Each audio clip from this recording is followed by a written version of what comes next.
Olá, boa noite. Vamos para a nossa live de sexta-feira e eu vou esperar vocês entrarem. Nós estamos hoje falando sobre um assunto de vital importância para todos nós, né?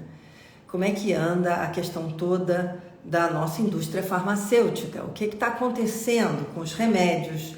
Como é que estão as perspectivas, por exemplo, de kit de intubação, as vacinas, que a gente sabe que os insumos têm que vir da China e da Índia, né? Vamos saber como é que anda essa demanda, que houve um superaquecimento, e a gente sabe, né, que quando há essa super procura por causa da pandemia, o que acontece no mercado? Normalmente os preços sobem, mas sobem só pela procura? O que está acontecendo, né? Então, para conversar sobre isso, que é um assunto vital para todos nós, eu estou chamando aqui o presidente executivo do Grupo Farma Brasil, Reginaldo Arcuri, que ele representa uma associação formada por 12 empresas farmacêuticas. Então, eu até peguei aqui para escrever um nome para vocês verem quais são as empresas que ele representa. Axê, Altaia, Biolabs, Bionovis, Eurofarma, Libs, Hebron, Recept, Bioman, Blanver, Cristália e EMS. Então, é uma pessoa que pode nos dar um panorama bem grande do que está acontecendo, né? Porque nós, aqui, como vocês sabem, nas minhas lives, eu quero trazer sempre informações para que a gente possa tomar as nossas decisões. Então, vamos ver se o Reginaldo já entrou. Ele já entrou. Que tem uma carreira enorme trabalhando no BNDES, no Sebrae, no Mercosul, negociando no Mercosul, quer dizer, é uma pessoa que pode nos dar uma ideia muito clara do que está acontecendo. Tudo bem? Boa noite, Reginaldo. Prazer. Boa noite, Márcia. Prazer para mim também. Muito prazer. Reginaldo, eu estava abrindo aqui falando que a gente às vezes não entende muito o que está acontecendo nesse mercado, porque a gente só vê as necessidades, né? E muitas vezes as reclamações, né? Porque os preços estão subindo, porque não tem os insumos, porque não tem o kit de intubação. Então, você que é da área, você pode dar um panorama do que está acontecendo da visão da indústria farmacêutica? Pois não. E primeiro, muito obrigado. O prazer de estar aqui falando com você num canal tão importante, você que tem toda uma história no jornalismo brasileiro. Então, para mim é um prazer e uma honra. Em segundo lugar, é importante a gente, primeiro, se você me permite, frisar uma coisa muito especial, que é o fato de que o Brasil tem uma indústria farmacêutica, tanto nacional, que é o que nós representamos em grande parte, e também indústrias multinacionais no Brasil. Isso é uma coisa absolutamente essencial, porque no nosso cotidiano, sem ter problema nenhum, é óbvio que você ter a chance de ter fornecimento garantido de medicamentos é absolutamente essencial na nossa vida.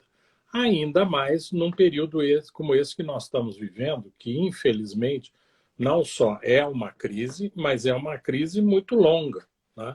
E que está envolvendo cada vez mais, não apenas você ter fornecimento daquilo que é o produto da indústria farmacêutica, mas você ter cada vez mais um mecanismo cíclico, né, de subidas muito rápidas e muito repentinas de demandas por medicamentos, né? Além disso, ninguém sabe exatamente o que mais vai ser necessário nesse momento, seja em relação a vacinas, seja em relação a medicamentos. Então, tentando, como você sugeriu, e eu agradeço a questão, desenhar um quadro que eu acho que as pessoas podem compreender, né? Só faria um parêntese, que produzir medicamentos é uma coisa extremamente complicada, né? E é extremamente regulado. Então, feito esse parêntese, o que nós temos hoje? Primeiro, isso. Quer dizer, o país está abastecido de medicamentos, né? Então, por exemplo, você mencionou o kit intubação, né? Pois é, que é um drama, né, agora. Exatamente. E é uma coisa que nós enfrentamos o ano passado também. Então, o que ocorre nesses casos, principalmente o que foi no ano passado e agora nesse ano? Antes, você usava normalmente esses medicamentos que são analgésicos muito poderosos e relaxantes musculares. Porque quando a pessoa precisa, seja numa cirurgia normal ou agora, quando precisa de ventilação forçada, você tem que, literalmente, né, intubação é isso, você descer com um cano, né, para o pulmão da pessoa. E isso é impossível de ser feito se você não estiver em coma, porque você não pode ter nenhuma reação. E, obviamente, Claro. que é insuportável você ter uma coisa dessa. Então, o que esses medicamentos fazem? Fazem isso, quer dizer, relaxantes musculares para permitir que você introduza uma coisa artificial no seu corpo e, enfim, medicamentos de sedação muito pesada. Uhum. Bom, isso era para praticamente qualquer cirurgia. De repente, isso passou a ser o protocolo, desde o ano passado, também para os casos mais críticos de Covid. Então, você tratava X pacientes com um fornecimento X de medicamentos. De repente, os pacientes viraram 10 vezes X e você precisa também de 10 vezes o medicamento. É. Ora, esses medicamentos não são medicamentos novos, ao contrário, são medicamentos que estão no mercado já há bastante tempo. Então, quem basicamente produz no Brasil é a indústria brasileira, de capital nacional, né? As empresas internacionais fizeram também um grande esforço, trouxeram de outros países isso, mas quem produziu aqui foi a indústria nacional. E isso foi extremamente desafiador, mas a indústria conseguiu, falando muito no popular, se virar para fazer um aumento de produção muito rápido disso. E garantiu que haveria medicamento suficiente para todo mundo. Aí também, se você me permite, um outro parênteses. A gente tem uma grande empresa brasileira do nosso grupo, que é a Cristália, que tem uma característica muito interessante, que ela é, no jargão do setor, verticalizada. Ou seja, ela produz o IFA, hoje em dia todo mundo sabe o que é o IFA, né? Insumo. Isso, ela produz o IFA de pelo menos 24 dos 30 medicamentos do kit intubação, é ela mesma, né?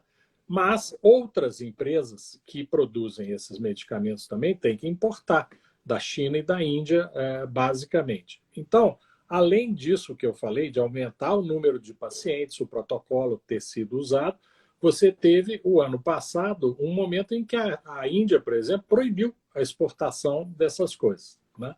Bom, apesar de todas essas dificuldades, a indústria deu conta, né? E há sempre uma questão que é levantada, foi o ano passado e está sendo levantada agora, que eu acho que é muito da razão que você colocou correta, e eu agradeço mais uma vez a questão, que é o seguinte, está faltando kit intubação, né? Uhum. Isso aí tem dois aspectos, e por isso é que a questão é muito importante. Primeiro, faltando no sentido de não haver produção, isso é um problema que nunca houve. O que Ah, tá. existe é que você, em alguns hospitais, dependendo das circunstâncias, ali você está com estoques muito reduzidos. Então, esses estoques muito reduzidos, os hospitais traduzem, né, dizendo: eu estou sem kit intubação. Por quê? Porque eles, na prática, não podem ficar sem o kit intubação. Então, Mas eles querem. existe para comprar? Tem, sem dúvida, sem dúvida. Existe para comprar, eu vou explicar um pouquinho mais na frente por que está sendo Tá. suprido. Então, a primeira questão para a indústria que a gente tem insistido muito é o seguinte: a questão de saber qual é a demanda é fundamental, porque isso que eu vou contar foi o que um secretário do Ministério da Saúde contou há 2 semanas atrás. Você não pode chegar numa cidade em que você tem um hospital que diz: eu só tenho kit intubação para 2 dias. E do outro lado da rua, exagerando um pouco, você tem um hospital que tem para um mês o kit intubação. Então, o que a indústria sempre pediu ao Ministério da Saúde, principalmente, por favor, Ministério, me diga quem precisa de quanto, quando e onde. Porque aí eu produzo e, em vez de entregar 100 para um hospital só, eu posso entregar 25 para 4 hospitais e a cada semana, a cada 15 dias, nós vamos acertando isso. E isso não Mesmo aconteceu? Não, agora está melhorando, mas quando houve esses picos dos hospitais dizerem eu não tenho medicamento, é fundamentalmente por conta disso. Então, duas coisas foram feitas. Uma, o Ministério da Saúde, o ano passado e esse ano também, fez uma coisa que não é muito simples, que é a requisição administrativa. Está previsto na lei para essas situações, mas o que o Ministério da Saúde fez? Mandou um ofício para as empresas dizendo eu vou aí ver quanto você tem e vou recolher o que você tiver para distribuir. Vão pagar, etc., mas era isso. Então, nós conseguimos acertar com a Anvisa o ano passado, e está funcionando esse ano, o seguinte: as empresas informam todo dia, para um sistema que a Anvisa tem, que é o órgão de controle sanitário, dizendo, olha, Anvisa, eu, a empresa A, hoje estou produzindo X do medicamento tal, né? E tenho em estoque ainda uma quantidade Y, tá certo? E aí o Ministério da Saúde, quando você tem um problema realmente muito grave, principalmente nos hospitais públicos, ele usa essa informação e vai, e quando é o caso, requisita das indústrias. Mas o que as indústrias sempre dizem é o seguinte, olha, tudo bem, isso é uma medida no limite, mas por que a gente não combina e faz o seguinte, o Ministério, do mesmo jeito que a Anvisa hoje tem controle sobre qual é a produção, o Ministério precisa ter um controle sobre qual é a demanda para poder fazer isso. E aí, o que é a demanda privada, as empresas têm mais condição de ajustar Mas com a seus pública... clientes. Porque eles estão trabalhando ali. E a demanda pública é isso. Quer dizer, o Ministério tem que definir o que ele precisa. As empresas, a única preocupação das empresas é manter o mercado abastecido. Está todo mundo trabalhando em 3 Pois turnos, mas e a 7 por alegação, 7. Reginaldo? E a alegação de que você vê, às vezes, nos jornais, né? De que o kit subiu para 1000%, que ficou muito mais caro. E o que está acontecendo, então? Não, duas coisas, né? Primeiro, você tem um preço, preço de medicamento não é livre no Brasil. Preço de medicamento é controlado pelo governo. Controlado, né? Tá certo? Então, você tem, às vezes, uma coisa que é assim, você tem o chamado preço fábrica, né? Que é o preço máximo que a empresa pode vender e que, em situações normais, você tem uma margem para baixo em que, às vezes, as empresas, da normal da concorrência, esses medicamentos não têm patentes, eles abaixam. O que aconteceu agora nos casos normais? Depois eu vou dizer dos outros. É que você teve um pico de aumento brutal de tudo o que são os insumos. Então, os IFAs são em dólar, o frete aéreo é em dólar, as máquinas que você precisou comprar para ampliar a produção são em dólar e você manteve, por exemplo, uma contratação de pessoas. A indústria farmacêutica não despediu ninguém, ao contrário, contratou muita gente. Né? Mas faz todo sentido. Numa pandemia tem mais é que contratar. Né? Exatamente. Então, algumas empresas tiveram que subir até o preço teto para poder cobrir esses custos. Agora, se alguém vende acima desse preço, e houve denúncias desse tipo esses dias, a indústria é a primeira a pedir para a CMED, que é a Câmara de Medicamentos, para punir exemplarmente. Né? Não só exigir a volta aos preços normais, como punir, multar, em alguns casos até, não é muito prudente nesse caso, mas até fechar as empresas. No momento agora, não vale a pena fechar é uma nada. coisa também, os medicamentos são produzidos como qualquer outra coisa a partir desse conjunto de insumos. Não é só o IFA, você tem que comprar as embalagens, você tem que comprar todo o conjunto dos recipientes para fazer. Pois não. Agora, Reginaldo, você estava falando que a gente sempre vê essa questão que tem que trazer de lá de fora, né? Os IFAs.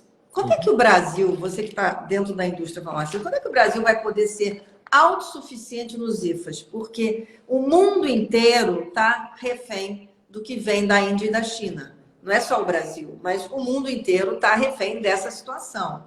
E acho que agora deve ter caído a ficha em vários países que ninguém pode ficar refém desses dois países que produzem os IFAs. No caso do Brasil, qual é a perspectiva que a gente tem de ter essa independência? Bom, a primeira coisa é que a gente tem que voltar um pouco atrás do tempo para ter dó do Brasil, porque o Brasil já produziu mais de 50% dos IFAs que ele consumia. Pois é. E aí houve uma decisão, no mundo inteiro foi assim também, mas houve uma decisão errada no Brasil de dizer o seguinte: não, o importante é comprar barato. Então, nós vamos. Estados Unidos também, né? Fez isso. Todos Exatamente, fizeram. exatamente. Todo mundo fez Né? isso.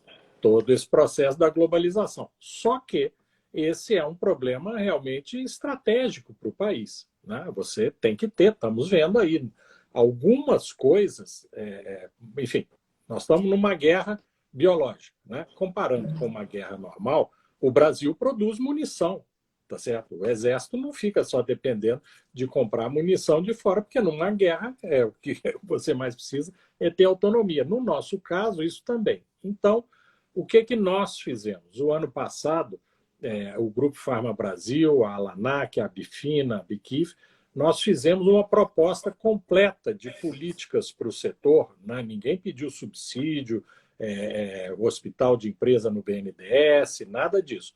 Mas uma política de como usar fundamentalmente o poder de compra do Ministério da Saúde e de outros níveis de governo para você retomar não só a produção de IFAs, mas você acelerar o desenvolvimento de novos medicamentos.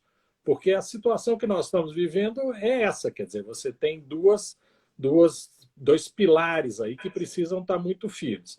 Primeiro, você precisa ter os insumos no Brasil. O kit intubação é feito com insumos, de novo, que não tem patente, que podem perfeitamente ser produzidos aqui, como por uma decisão empresarial a Cristália fez. Né?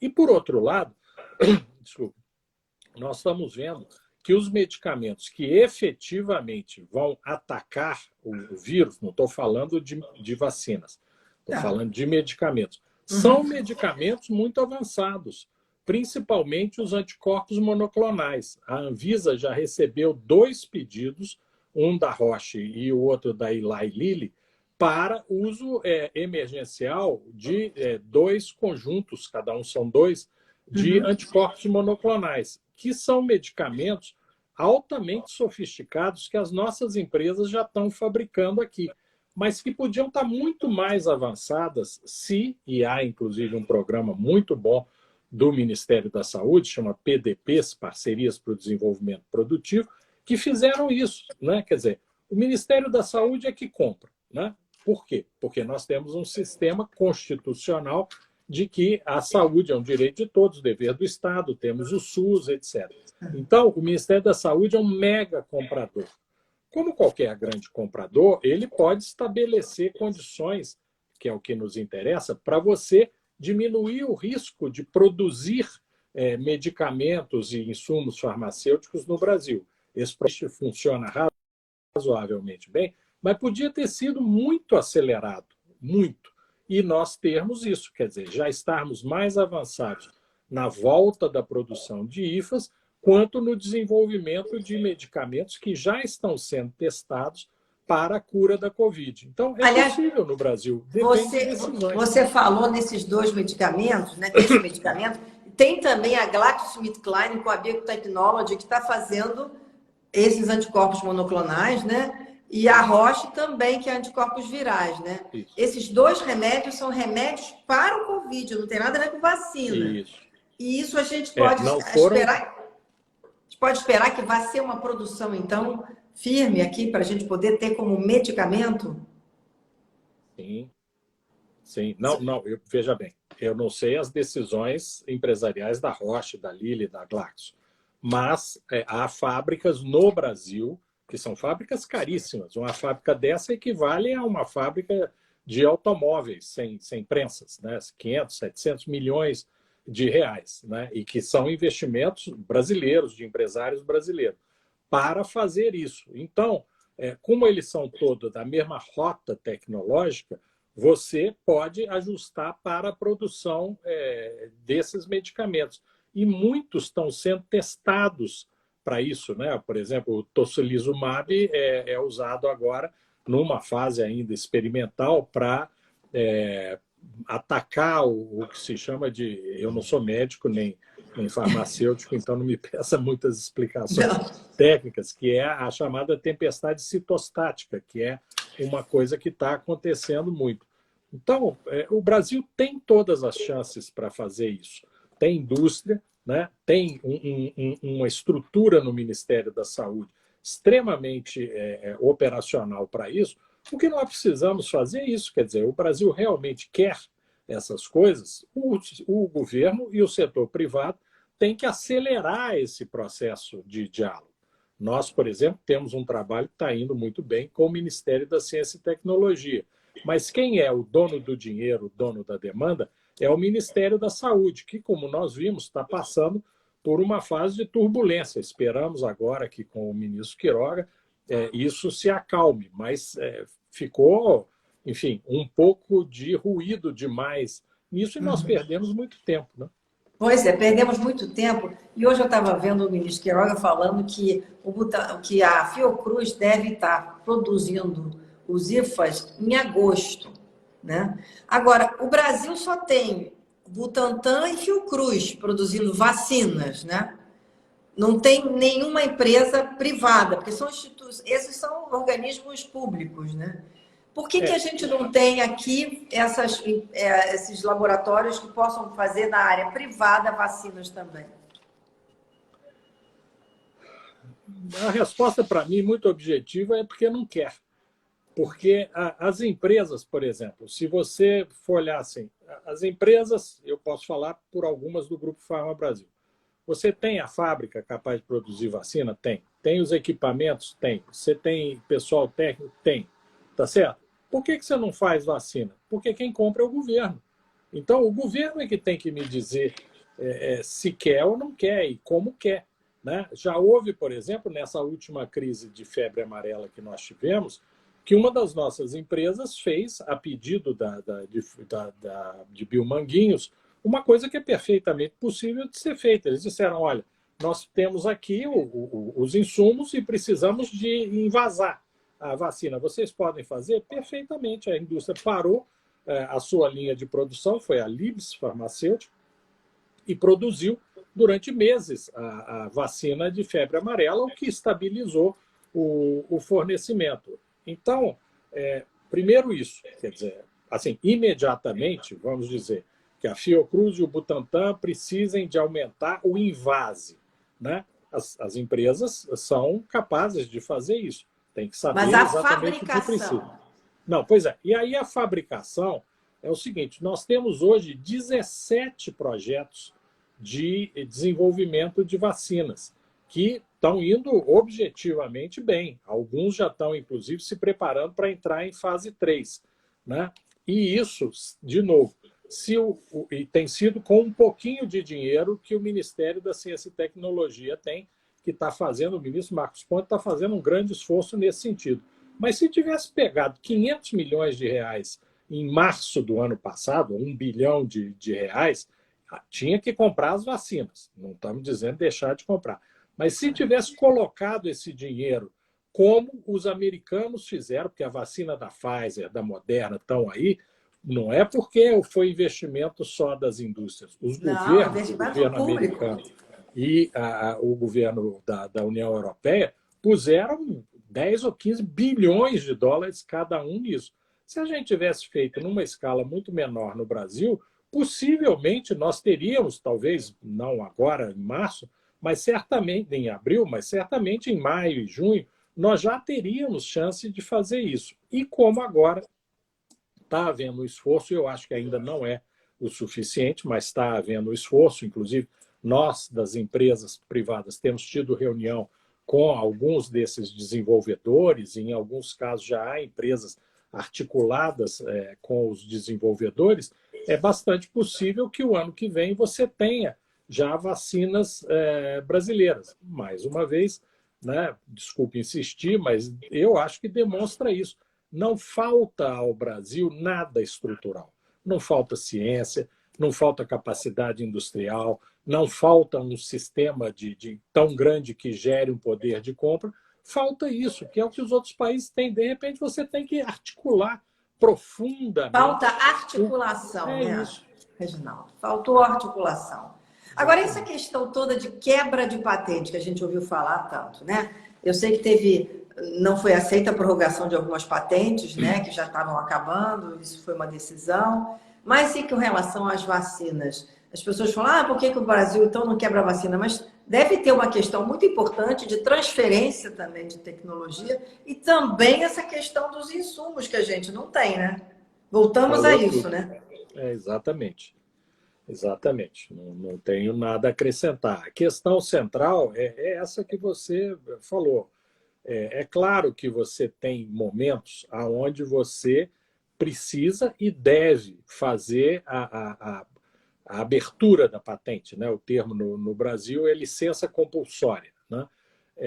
Para quê? Para você enfrentar uma dificuldade. O Brasil tem um caso clássico, que é o caso do efavirense, que é um antirretroviral. Quando você estava implantando o melhor programa mundial de tratamento da AIDS no Brasil, era necessário produzir aqui para poder ter segurança de fornecimento e preços menores. As negociações com a empresa não evoluíram muito, o governo chegou a esse ponto, né? Então, isso é possível. Agora, o ponto que você tocou é que é o mais importante, pelo menos na minha muito modesta opinião. Patente não é uma receita de bolo, né? Algumas pessoas acham assim, não, se você abrir uma patente, você vai lá no INPI, fala, eu quero aquela patente ali, aí eles te entregam um pendrive, você chega na sua fábrica e pluga isso num equipamento e começa a funcionar. Ao contrário, o que a patente contém são as informações que permitem que ela seja julgada como uma coisa realmente inovadora. Agora, daí a saber exatamente como é que você produz, tem uma grande distância. Tem uma grande distância. Então, eu acho que nós estamos num momento tão grave no mundo que essa questão tem que ser discutida, enfim, pode-se evoluir nisso, mas eu acho que o que há que se combinar são duas circunstâncias. Primeiro, nesse caso específico das vacinas, e é o que você também falou, quer dizer, tem uma circunstância muito especial. Primeiro, que isso é uma coisa para curar o mundo. O mundo tem que estar unido nisso. Exatamente. Então, esse é o primeiro ponto. O mundo tem que estar unido. Em segundo lugar, isso tem muito dinheiro público injetado, público dos outros países, mas é dinheiro público também da humanidade, no desenvolvimento dessas vacinas. Quebrar as patentes, que é o termo, assim, digamos, popular da questão, nesse momento, não vai permitir que no dia seguinte você melhore a quantidade de vacinas que vão ser produzidas. O que eu acho que é mais razoável é que esses governos americanos e europeus, fundamentalmente, façam, enfim, o governo chinês também, o governo indiano, façam um processo aí um pouco enfim, chamar as falas, digamos, né? As empresas que desenvolveram as vacinas, para que você possa fazer aí sim esse esquema de dizer, ok, então vamos fazer um aumento de produção, vocês vão ensinar as fábricas tais e tais e tais como isso vai ser feito, e aí os governos fazem, digamos, um acerto de compras nisso aí, eventualmente, além do que as empresas já receberam, você fazer também algum tipo de compensação disso.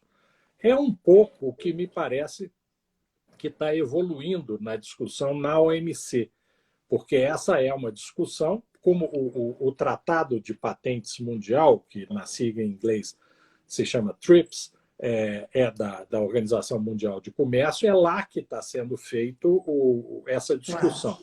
Então, você tem uma posição que foi capitaneada pela Índia e pela África do Sul, e que tem outros países juntos, que estão dizendo isso. Não, precisamos abrir as patentes porque isso é um bem público universal. Tem outros países, os americanos estavam muito no período Trump com essa posição, dizendo, não, de forma alguma, isso aqui é direito, é patente, etc, etc. E essa nova diretora-geral da OMC, está tentando construir uma posição intermediária que é parecida com essa que eu falei. E que o Brasil, hoje, inclusive, aderiu a essa posição. E, de outro lado, no Congresso Nacional, a semana que vem, vai começar uma série de debates sobre isso, porque há vários projetos, já havia antes, e agora foram apresentados outros, propondo isso, a abertura das patentes, a renúncia temporária ao acordo TRIPS e tal. Eu acho que o que é mais importante, menos do que questões conceituais, é nós acharmos uma medida rápida de ampliar a disponibilidade de vacinas. Você vê, não estou falando nem de África, nem de Oriente Médio e tal. Mas nós aqui no Brasil, o Paraguai, nós temos, enfim, uma associação latino-americana da indústria farmacêutica, os amigos do Paraguai estão desesperados com a mesma coisa, falta vacina, falta kit de intubação, etc. Então, nós temos que caminhar para, acho eu, né, o que é plausível, rápido e que vai dar resultado. Desculpe. Não, pode terminar esse seu pensamento. Se através da abertura de patentes, pode ser, mas eu não acho que é o caminho mais rápido agora. O caminho mais rápido é sentar, conversar e achar uma solução. Agora, então, pelo que eu estou entendendo, Reginaldo, que você falou, o Brasil tem condições para produzir muito mais vacinas do que está produzindo, porque tem laboratórios nacionais que poderiam ser feito uma cooperação em que todos pudessem produzir mais, desde que tivesse sido organizado lá atrás, que nós estaríamos produzindo os insumos aqui, e não com essa dependência da China e da Índia. Isso. É isso. O Brasil já produziu muitas vacinas. O melhor programa de vacinação do mundo é o brasileiro. Não há. A vacina da gripe, que já está começando agora, é fabricada aqui. A vacina da febre amarela é fabricada aqui. Não tem mistério. Falta dinheiro e decisão. É isso. E os insumos que ficaram todos com a China e com a Índia. A gente tem que mudar essa tem que ser uma mudança planetária, né? Não, sem dúvida. É só porque os insumos, principalmente na rota de síntese química, sim, são isso. No caso de vacinas e anticorpos monoclonais, o jargão do setor diz que o produto é o processo e o processo é o produto. Né? Porque a vacina, por exemplo, é o que é o vírus inativado, é o RNA mensageiro e um diluente. Né? É basicamente isso. Então, quando você diz eu faço a vacina, você fez tudo. Né? O que nós estamos fazendo é envasar a vacina por enquanto. Né? Mas os dois contratos, tanto do Butantan quanto da Fiocruz, são de absorver a tecnologia e aí nós estamos todos muito confiantes que no segundo semestre, aí sim, nós vamos ter autonomia. Aí, nesse caso, por exemplo, se for considerado necessário que haja ampliação do invase, nós certamente teremos indústrias no Brasil capazes de ajudar o país mais uma vez dessa forma. Mas aí na questão do invase, não na fabricação da própria vacina. Não, por enquanto não. Mas, como eu disse, as empresas estão também avaliando. De novo, desculpe só insistir, mas o problema é esse. Nenhum de nós vai na farmácia comprar vacina de nada. Né? Você, no máximo, vai numa clínica. Mas o normal, num país como o Brasil, é você ter as campanhas de vacinação. Então, para você ter a vacina oferecida de graça, é o governo que compra. Então, o governo tem que dizer, eu vou comprar vacinas assim, assim, assado. Né? Agora, para fabricar vacina com essa plataforma RNA, o Brasil tem condições de fazer? Sim, sim. É a mesma plataforma da produção dos anticorpos monoclonais. Porque, se você me permite, para tentar explicar muito rapidamente o que é isso. Pode falar. Quando você tem, por exemplo, a aspirina, né? A aspirina é derivada de uma árvore, do salgueiro, né? E que você sintetiza aquela molécula e aí você produz como um componente orgânico estável. Né? Depois que o DNA foi descoberto, abriu-se uma enorme janela para a medicina e para a indústria. Então, o que foi o desenvolvimento desse? Eu vou explicar porque que chama anticorpo monoclonal. Descobriu-se o seguinte: você pode pegar uma célula de mamífero, né, e mudar o DNA dela, fazer uma engenharia no DNA dela, para que ela produza uma determinada proteína com determinadas características que vão atacar, por exemplo, célula de câncer de pescoço. Tá certo? Isso, para você produzir isso, você tem que pegar essa célula, fazer um conjunto de células mestres e pegar dessas células mestres e fazer clones. Aí você pega esse clone e bota dentro de uma espécie de sopa química, amido, oxigênio, enfim, coisas desse tipo, para literalmente alimentar a célula para ela produzir isso. Você faz isso, são grandes aspas, né? Panelas de pressão, são os bioreatores, e você vai fazendo. Ela cresce assim, você faz primeiro 20 litros, depois você muda para um outro maior, faz 200 litros, 2.000 litros, 20.000 litros. Depois você pega isso, filtra, né? Através de polímeros, e o que sobra dali é essa proteína, né? Que você pega e injeta no corpo humano. Quando você injeta no corpo humano, ela funciona como um anticorpo, tá certo? Por isso é que tem uma relação com RNA, com essas coisas. E aí, dentro do corpo, essa proteína foi programada não para sair destruindo tudo que vê pela frente, como é, infelizmente, ainda um pouco do que é a quimioterapia, embora isso tenha evoluído barbaramente, né? Mas ela vai cada vez mais focada num alvo, né? Então, os medicamentos se chamam anticorpos por causa disso, né? Eles funcionam como anticorpos, e monoclonais porque eles são clonados, tá certo? A sigla em inglês é MAB, M-A-B, né? De Monoclonal Antibodies. Então, esses medicamentos são uma enorme revolução e que permitem esse tipo de variantes, que é o que está se fazendo agora. Quer dizer, a vacina da Moderna não foi desenvolvida para ser vacina. Era um medicamento que estava sendo desenvolvido para outras coisas. E virou vacina. Então, por isso é que o Brasil tem capacidade para isso, porque, por exemplo, nós estivemos conversando com uma professora da UFRJ que está com um projeto de vacina de RNA avançado já, e nos procurou as empresas exatamente porque são empresas que já têm fábricas que produzem anticorpos monoclonais. Então, obviamente, você tem que fazer ajustes e tal, mas a plataforma já permite esse tipo de coisa. Então, você veja, nós temos cientistas, repito, há 17 projetos desses no programa do MCTI, que estão sendo desenvolvidos, muito avançados. Você tem as indústrias, tem muita gente no meio do caminho. O que precisa? É muito insistente, um pouco repetitivo, mas, como você disse, precisa de articulação, precisa de coordenação. Olha, Reginaldo, eu quero te agradecer muito aqui, a sua live foi muito esclarecedora, porque a gente, às vezes, quer entender o que está acontecendo na indústria, porque nós só recebemos os reflexos de tudo isso, né? Para que a gente possa entender o que está acontecendo. E o país precisa sair, vamos dizer, desse atoleiro que a gente não está conseguindo ainda, né? De vacinação com mais 2 milhões de pessoas por dia, que é o que eu tenho visto os médicos comentarem, para a gente conseguir conter a pandemia, né? Que a gente tem que chegar nesse número.